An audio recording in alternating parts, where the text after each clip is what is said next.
Hello and welcome everyone to today's episode of the Voices of eLearning podcast. I'm your host, JW Marshall, and this isn't any old podcast. This is episode number 100.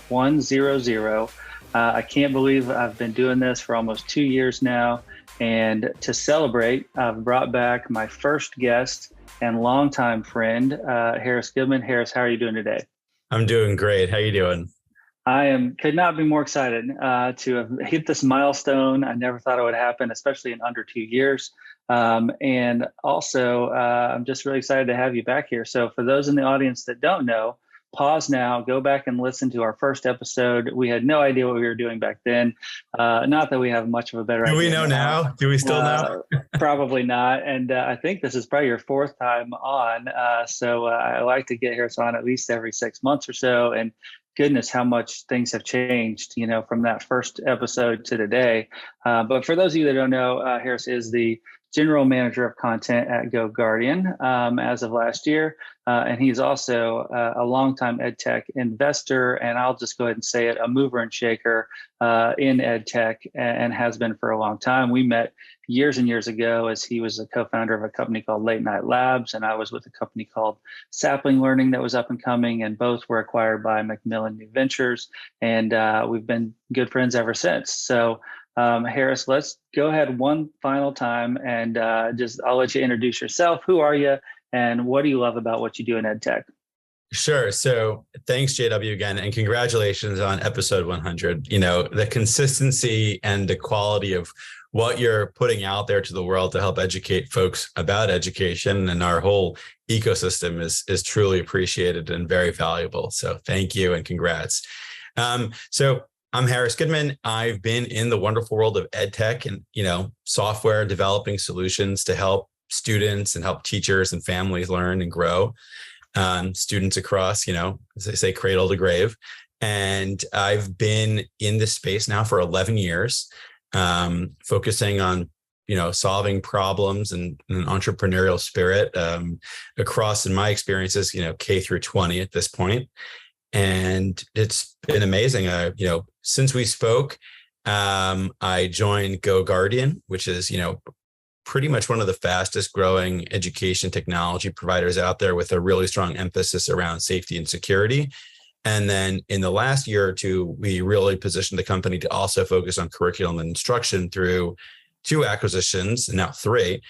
So our most recent one was TutorMe. We also acquired EdgeElastic and Pear Deck, which are all really coveted and fun and just really powerful organizations that support our ecosystem. Before that, I was actually a part of Achieve 3000 as their SVP of Corp Dev and Strategy, and served in a number of different roles there, kind of being involved in everything from our international team to our support, to our M&A, to our partnerships, lots of different hands and different cookie jars there, which is a lot of fun and helped the business scale and grow, where we were acquired by Platinum Equity in November of 2021 and merged with McGraw-Hill and stayed on there until December 31 and then transitioned away. But it was a wonderful opportunity to, really help scale Achieve 3000, grow it, pretty much doubled its value in, 3-4 years of time from where it was before. And so just a powerful experience to be involved with, really powerful, like I mentioned, folks, because it's always about people in the end, and being able to have really powerful impact in the efficacy of what we were doing. I love it. And you're so right that all these fast growing companies, I've been in the EdTech startup game for almost 20 years. It always comes down to the people. The company is only as good as the people there that are building the products, supporting the products, that are, out there on the front lines, listening to customers in EdTech and SaaS models. It is a lot of fun, but it's also dynamic, and it can change over time as you bring on the right people or not the right people. And so I guess before we dive into the scheduled topics, that's just making me think, what advice would you have for we obviously have a lot of educators, administrators, but also others from the EdTech community that listen to our show, that watch our show. What advice would you have on the people front for maintaining? Most of these startups early on have this great culture starting, and that gets tougher to maintain and evolve because it can't be the same with 10 people as it is with 100 and more. What advice would you have on the people side? Because you've obviously had a chance to work with a lot of great companies with great people over the years. Yeah, it's so true, right? Like Ben Horowitz says, people, products, revenue. So it's always about people at the start. I've had the pleasure of working, at two larger scale ed tech companies most recently, and even before that at Macmillan. And there's been this huge shift in what I've seen to focus on people, respect people, and bring, humans at the center of what we're doing. I'm incredibly impressed actually with GoGuardian's emphasis. The team takes a very strong approach to development of talent, nurturing it, respecting people, creating a framework of appreciation and gratitude. And I've enjoyed it tremendously, and I've learned from it. I've watched programs be launched in a matter of weeks after feedback was given. So, they don't do lip service. They really are creating a community that focuses on talent development, on people, and just our soft skills as well as just our emotions. And yes, this is a business, right? Like we have to hit our milestones, we have to hit our metrics and goals to be successful and pay the bills. But there is an incredible emphasis on this. And the same thing I really found under Stuart Udell's leadership over at Achieve 3000, where there was a huge emphasis and a shift really as we kind of went through a lot of transitions, even in our own society at large, around how we thought about, our communities, our broader communities, and watch that kind of infuse itself into our organization, and then really transform our organization to be thinking as leaders and saying, we have a community here. We need to also focus on diversity and equity and inclusion within our own little mini community. And I see that done every day at GoGuardian. I saw that transform our organization and our culture at Achieve 3000. I don't think that's going away. And I think it's an amazing thing that's happening now in our companies, especially in edtech, when, we're living and breathing those things like DEI, in how we think about, equitable access and creating diverse voice and choice for students and teachers, right? But if our companies aren't doing that ourselves, we're hypocrites. And so to be involved in organizations that are, deeply moving themselves to focus on those things internally, it infuses itself into the product and into the content that we do as well. And so, right, we have to practice what we preach. And I think another area you could speak to is we've been talking to our students for a long time about the importance of becoming a continuous learner, a lifelong learner. But as educators and administrators, we often get stuck in our ways and the way we've done it, for the last decade or so. And that has all been thrown out the window during the pandemic, right? We're now kind of this new dawn of the golden age of technology, as I like to call it. We're just scratching the surface. We've made so much progress in the last 2 years. But give us a sense of how, GoGuardian and your other observations in the market, how we're making that shift as far as the actual mental health focus on the educators and administrators, but also on the reimagining of professional development and what it means to be a lifelong learner and a continuous learner as an educator and administrator, and really practicing what we preach with our students. Yeah. So that's a loaded topic of a lot of different kind of areas that you could be approaching from. I would say, first and foremost, a good education company thinks of themselves as really a enabler and supporter of a teacher, right? Ultimately, we want to extend the use of a teacher through technology, right? But they're at the core of what we do. And so my guiding principles have always been, how do I save teachers time and how do I improve student outcomes, right? And if I'm doing both of those things, I know I'm going to be successful because I'm aligned with the market, with what the needs are, right? How we get there, what area of needs that we focus on, how we save teachers time, how we improve what kinds of outcomes we're measuring, that's the sausage making, right? That's the focus of the vision of the product, of the entrepreneurs, of the founders, right? And so the founding team of GoGuardian, their vision was ultimately all about teaching and learning, but they thought, how can I get there if I don't have a safe environment for students and teachers to be working in, right? We have access to this whole internet now, right? The largest, corpus of knowledge attainable to everybody, democratized in the world.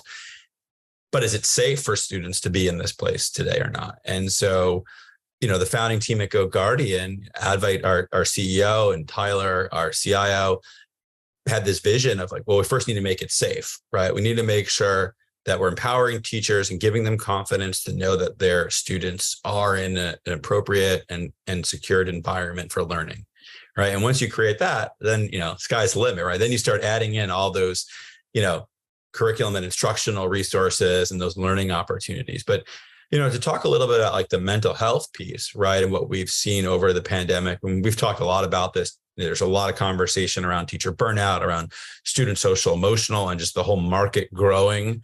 I think we have a lot of effort going into social emotional for students. I think we have probably less effort going into teacher social emotional, which is, arguably, just as important, because, you can target one teacher and support that one teacher, and that might impact 100 students, right?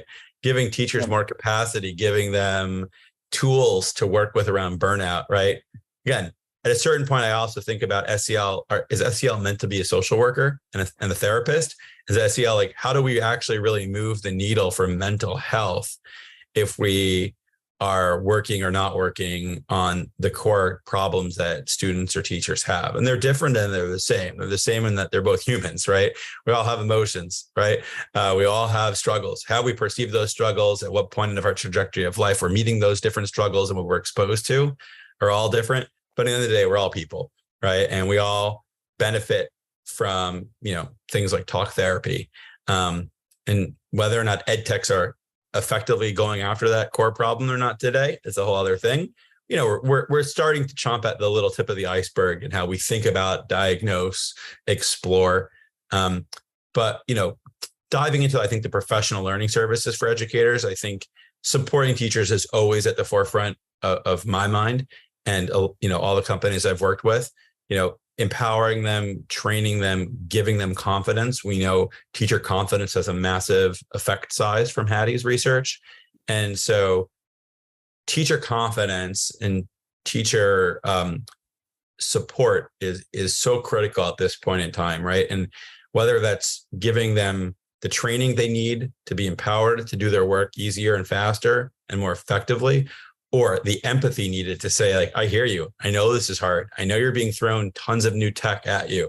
Some of it might go away tomorrow. Some of it will be here forever. And it's, challenging, and it's a wave, right? But I think empathy is a really important part that a lot of companies can take on. And when we interact with educators, to say, like, I know we're another tool you have to use, but let's explain why this will help. Let's work together to understand where you're coming from and we're coming from, and meet in the middle.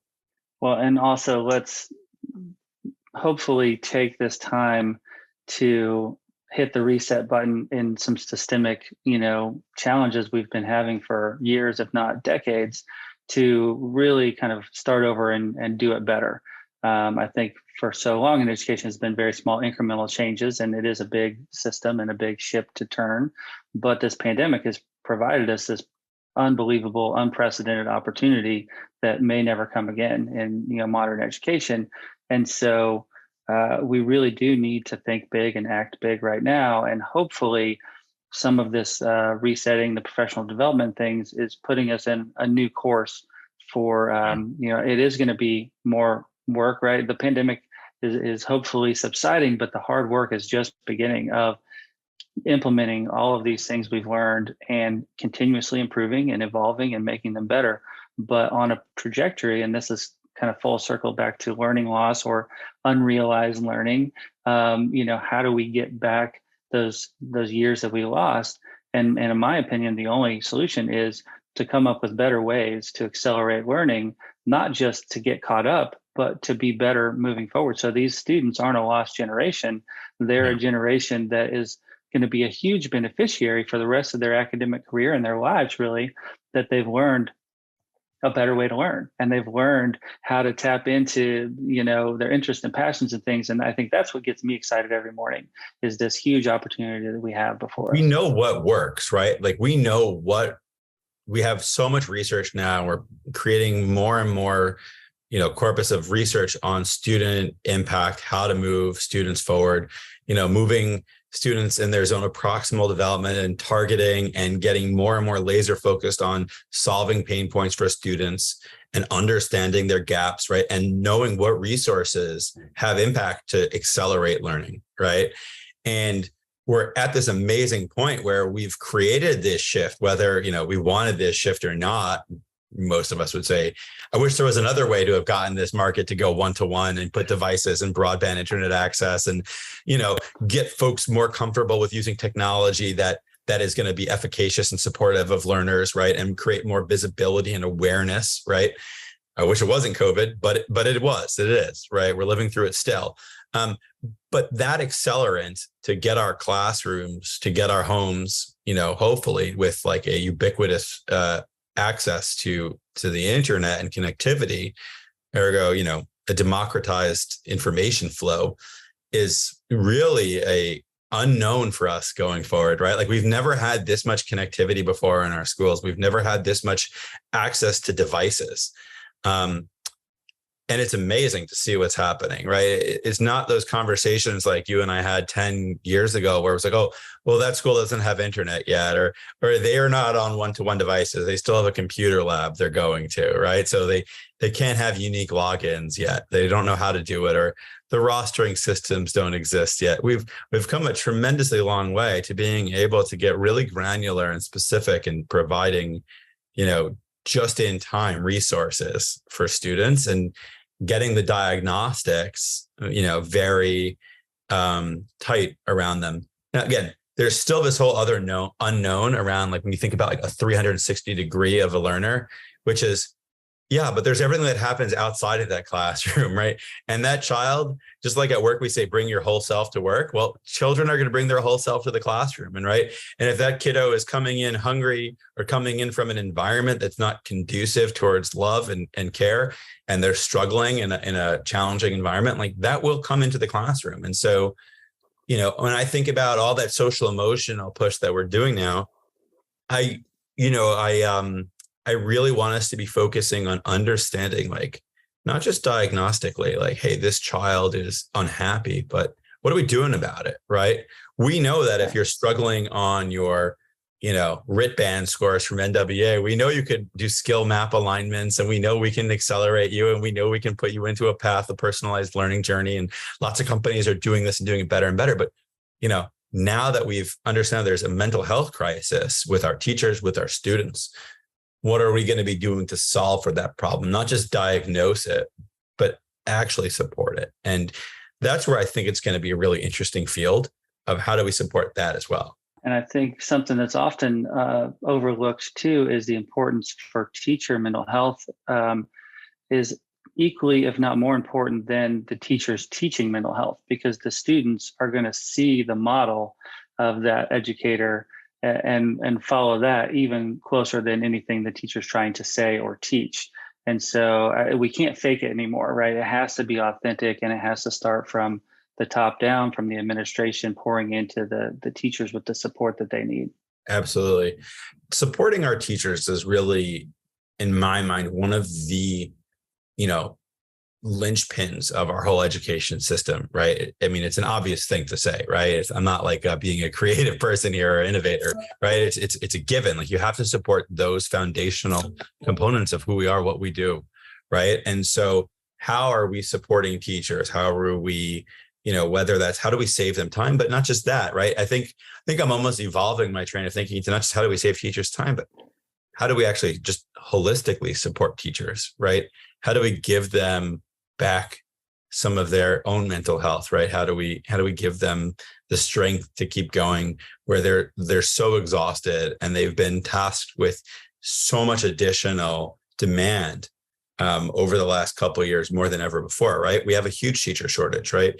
And so, one of those things that, again, I think you're getting around the problem, but you're not solving the core problem, is like, I think about like the growth of tutoring, right? High dosage tutoring in our space. It's this huge market that's developed robustly. Listen, we know tutoring has a massive effect size on student outcomes, right? We've known that for years.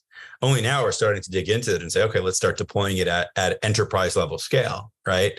And seeing entrepreneurs drive that. But that is one way that we can start to lessen the burden and load that are on some teachers by augmenting certain challenges that they have with supporting certain learner profiles in the classroom, right? But really, we have to keep digging further into the problem that teachers are facing today. We have to listen to our educators to say, like, what are your needs? Like, what's not working for you?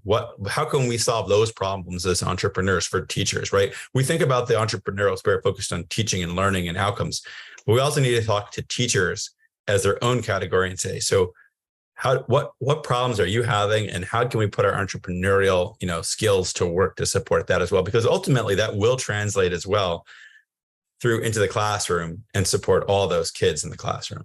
And that leads me to a new theory I have that I'm excited to test out on you. This came up a couple episodes ago where we were talking about the teacher exodus, which is no different than the rest of the Great Resignation and many other industries. And a separate episode, we'll talk about why there shouldn't be this stigma. If a lawyer wants to quit and be an accountant, nobody is publicly shaming them, right?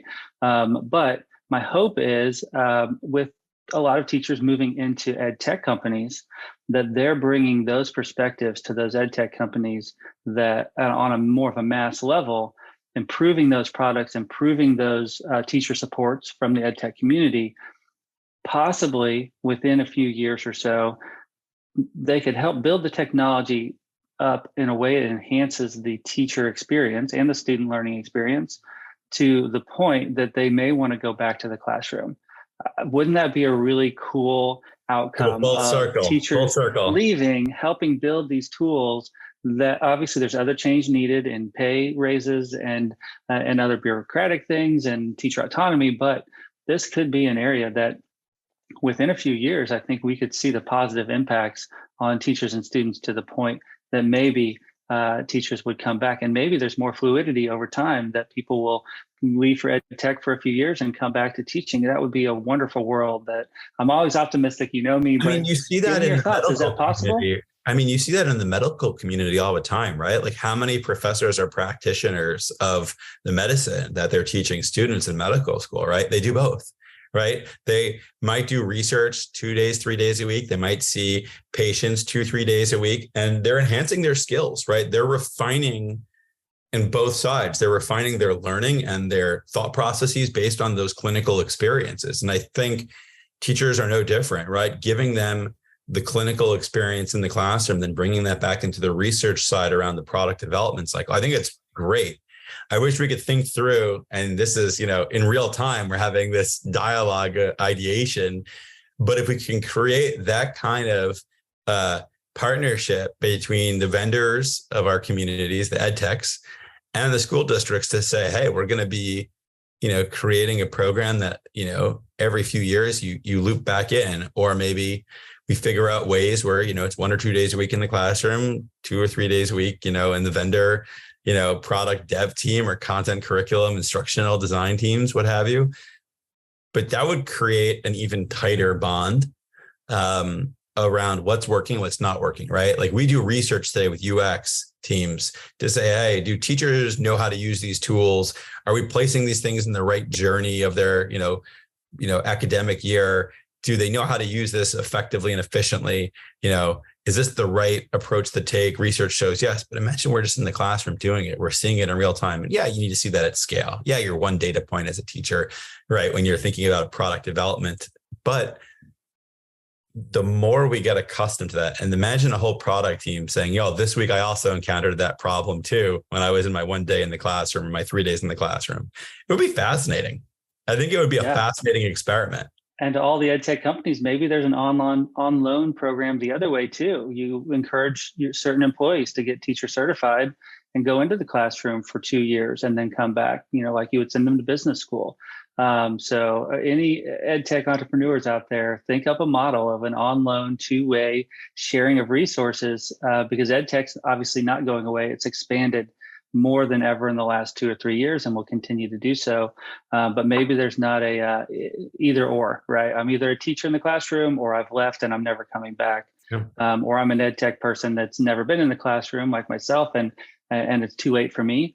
Maybe it's not. Maybe we really need to be rethinking. Now I'm saying that and instantly thinking maybe I need to get in the classroom and do some teaching even later in my career. If anything, all those experiences do is it creates a sense of awareness and empathy, right? People always talk about, I have my engineers answer customer support phone calls, right? So they feel those pain points when they launch a bug, right? And they understand the pain of a customer, right?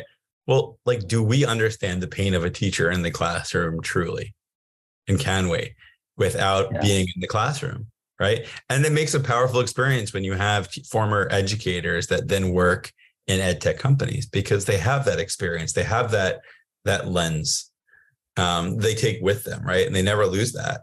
And you want that, right? You want that exposure and that experience to blend itself into your product, and to teachers to say, I know you think that's what's needed, but let me share with you how that played out. Yeah. Well, and public service announcement even on my own marketing team, I've had great success hiring former educators, because I can teach marketing to almost anyone, but I can't teach that experience of being a teacher. And so again, any ed tech companies listening, hire teachers, because it's going to make your company better, your people around you that haven't been in the classroom better. But let's put a pin in this, and maybe there is a future where we can have some two-way loaning of people. Maybe it starts in summer school, something like that. We're totally getting off topic here, but this is why I love this show. Episode 100, we're coming up with new ideas. But it's so true, because even when you think about the progress we've made in the last 10, 15 years, how many ed tech companies started with educators 15, 20 years ago versus today, that there are educators that are coming out of programs, whether it's I used to be at a Teach for America program, or I used to be in the classroom, right? I can think of a number of entrepreneurs, but I can also think of a number of employees that I've worked with that, that are now VPs, executives at ed tech companies, that used to be a fourth grade classroom teacher for, English, or used to be a high school teacher for math. And they went into ed tech and they enhanced it. And I think more and more of what's happening. And I think, again, I agree with you. There shouldn't be a shaming around career changes, right? I think we struggle when there is that career change, because the classroom pipeline of getting new teachers in is a pain point, right? Or retaining that talent in the classroom is a pain point. But all companies are facing that, talent retention, right? And like we talked about before, great companies are focusing on their great people, right? And they're creating programs that incentivize their employees to stay, right? And even through hard, challenging experiences, they still feel a sense of community and belonging and appreciation. And, how can we bring that into educators? How can we help them as well? How can those systems be supported? I love it. Yeah, we got to attract the right talent, train and support it, and do whatever it takes to retain it to be successful. Harris, we are out of time, but I know it's just a temporary goodbye until we see you on the next episode at the end of this year. As always, we love having you on here to share your wisdom with our audience. And I always learn something and get excited having you on the show. So thank you so much for your time and joining today. JW, thank you. It's been a pleasure. And again, congrats on 100. Amazing accomplishment.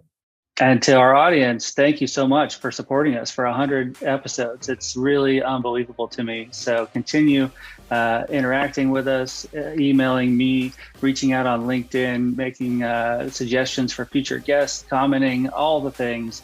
And we'll keep listening and putting this show out every week out of the goodness of our hearts to hopefully make change in the EdTech community and the education system at large. So continue to think big and act big. And as always, always keep learning.